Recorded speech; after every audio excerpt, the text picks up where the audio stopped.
Anger. Does it really need to be managed? And if so, how does one do that? Join the Rolling Therapist as he explores these and other weighty questions, all while facing an angry situation while riding his motorcycle, Carl.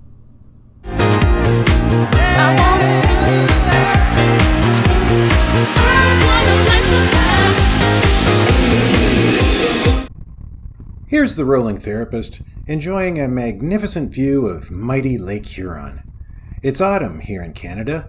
The air is fresh and crisp and invigorating. I should have worn another layer for warmth.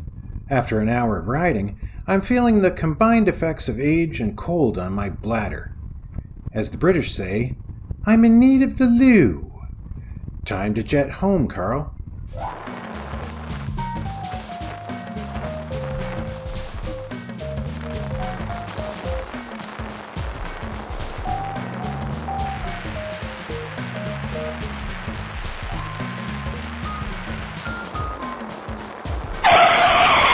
Oh dear. Someone who takes the speed limit literally.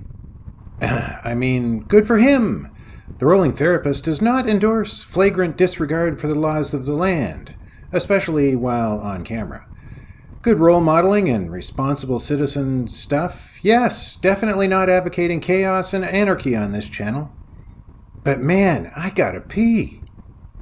Ah well, no doubt this snail-like driver will soon turn off and ever so slowly go about his business. Because the Rolling Therapist does endorse obeying most of the traffic laws, he will not aggressively pass this vehicle. You'll note that the yellow line is solid. Here in Canada, and as far as I know, much of the rest of the world where lines are painted on roads, the solid line means you shall not pass. Ooh, I want to pass. But as you can also see, the oncoming traffic is rather heavy. Even if I brazenly defied the solid yellow line, there's no good break in traffic. I know. YouTube is filled with a multitude of motorcycle vlogs in which young stunt riders engage in all manner of risky maneuvers at top speed. No doubt these riders would wheelie past yon SUV regardless of solid lines and oncoming traffic. Heck, they might wheelie over top of it. As I've said before, this channel is primarily a mental health platform in which I happen to ride a motorcycle. Am I candy-coating the fact that I ride like an old lady? Well, that's stereotyping, and probably an insult to old ladies. I'm sure there's more than a few of them out there who would wheelie past the crawling menace ahead. What's the matter with this guy? I'm going to wet myself if I don't get a move on. This is starting to tick me off. Hark! I think I hear the sound of a man in need of anger management. Come on, move it. Can't he see I'm in a hurry? Anger is not unlike alcohol. It tends to interfere with clear and rational thinking. Consider our rider and what he just said. Can't he see I'm in a hurry? The idea that anyone can quickly glance in a rearview mirror and somehow know the needs and intentions of whomever is behind them is, well, ridiculous. Our normally rational gentleman rider has begun to miss simple and obvious details, such as the fact that he's wearing a helmet, which completely obscures the scowl on his face. As far as the driver ahead of him knows, he's smiling pleasantly and humming a happy tune. Let's let our rider teach us about loss of perspective and thinking distortions. You think everyone else has nothing but time on their hands like you? You expect me to plod along like this because you rule the road? There it is. Our rider's thinking has slipped into increasingly inaccurate patterns.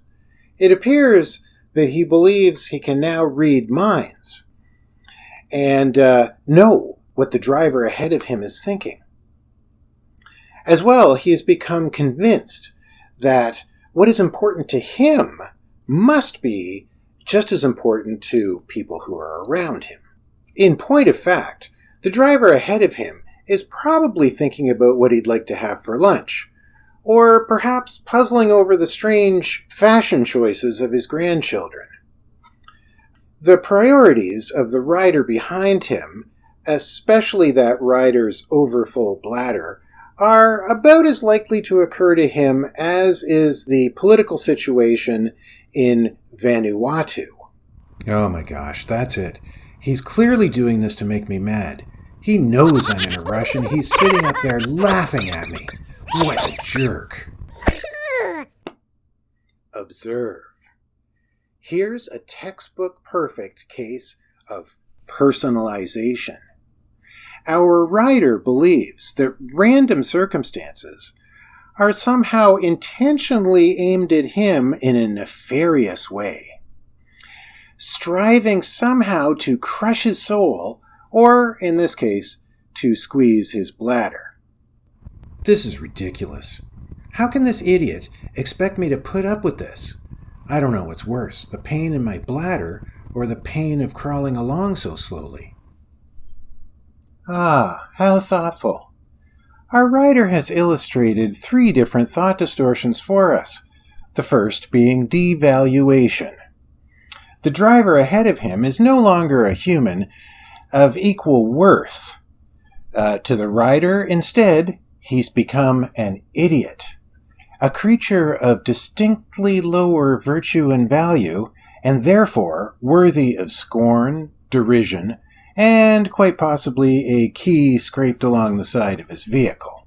The second is an old classic. I can't stand it. Cognitive psychologists have been talking for the past 50 years about the problems associated with this little gem. The fact of the matter is, our writer can stand it. Neither straining to avoid wetting himself nor riding very slowly are fatal. And the worst that's going to happen is he'll be forced to pull over to use a convenient tree. However, in the mind of our angry biker, and this is the third distortion, this is all completely intolerable and 100% the fault of the offensive driver who is persecuting him with slowness. As a young, starry-eyed therapist, I approached my supervisor and proposed putting together an anger management program. I was startled when he said to me, "Anger management? What do you want to do that for?" I had thought to impress him with my initiative and forward thinking.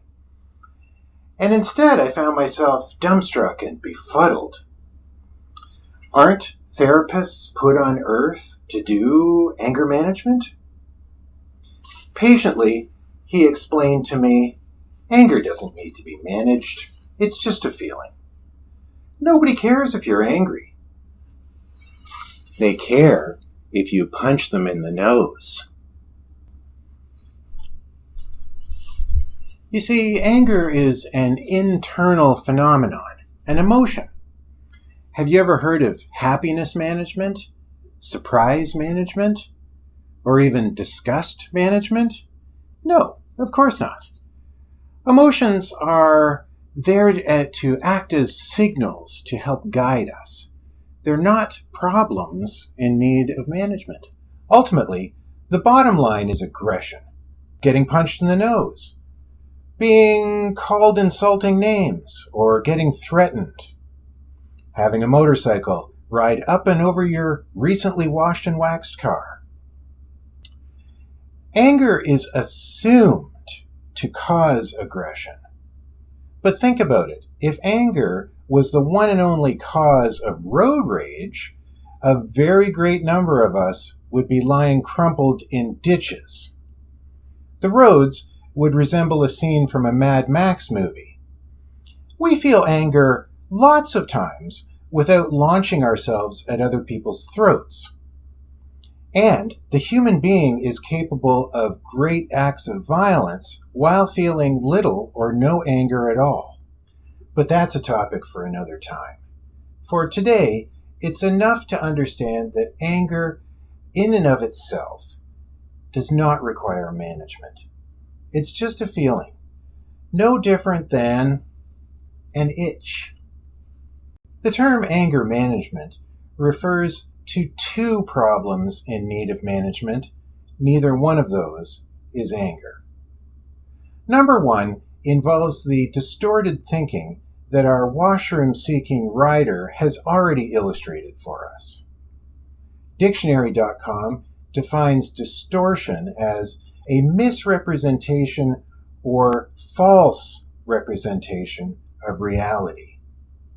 Thought distortions mess with our interpretation of reality so that we respond to things that just ain't true. Problem is, even when these thoughts are inaccurate or flat out wrong, they feel real and we believe them. This is what requires management. Dealing with them involves effort, skill, strength, and humility to see through the distortions. The second and most important matter in need of management is aggression, aka violence. Whether verbal or physical, violence is really what anger management is aimed at. Anger management should really be called violence management. However, that sounds very dramatic and for lots of people, frightening. To call it violence management would be accurate but unpleasant, so we use this euphemism of anger management to candy coat. So what's an angry person to do? Well, perhaps the quickest strategy comes from Dr. Dan Siegel, who coined the phrase, name it to tame it. I don't exactly know why this works, but when we simply verbalize an emotion, it tends to take the intensity of it down a notch or two. I notice I'm feeling angry. Next is calming the body. In a situation like our angry biker faced, the adrenal system can kick in, the heart rate goes up, muscle tension increases, and we become aware of those signals and often think they mean this is very serious. It's not necessarily, but when we believe that, it's like adding gasoline to the spark of anger. There's no convenient off switch for the results of adrenaline on the body. However, there are some physical things that you can do that begin to relax and release tension and slow that hammering heart.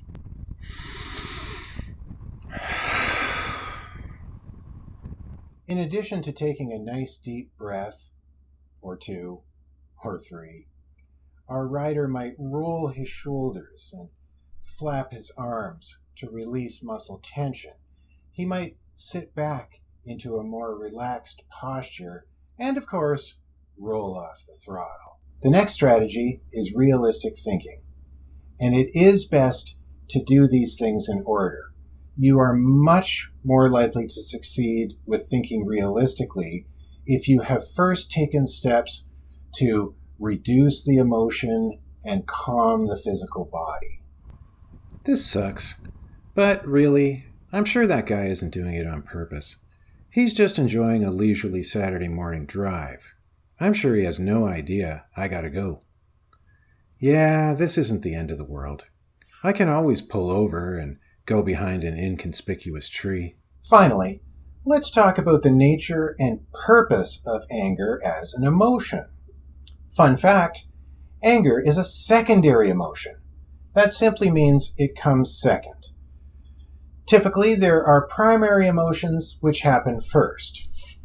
Doctors John and Julie Gottman use the image of an iceberg to help illustrate this. Anger is the tip of the iceberg.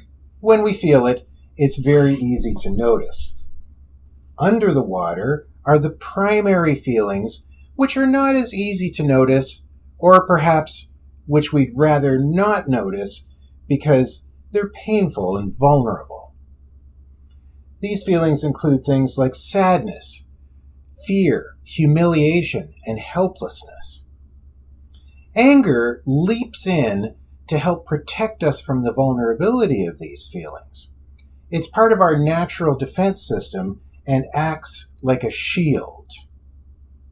When our egos sag a bit, it helps to prop them up. I just want to use the bathroom. It sucks getting older and having a bladder the size of a walnut. What if I wet myself? People will notice and laugh at me. How could I ever ride around town again? I'm too timid to blast around this guy, like those stunt riders on YouTube. I feel kinda inadequate. While it's certainly not easy, when we face these feelings, anger largely takes care of itself because it's no longer needed.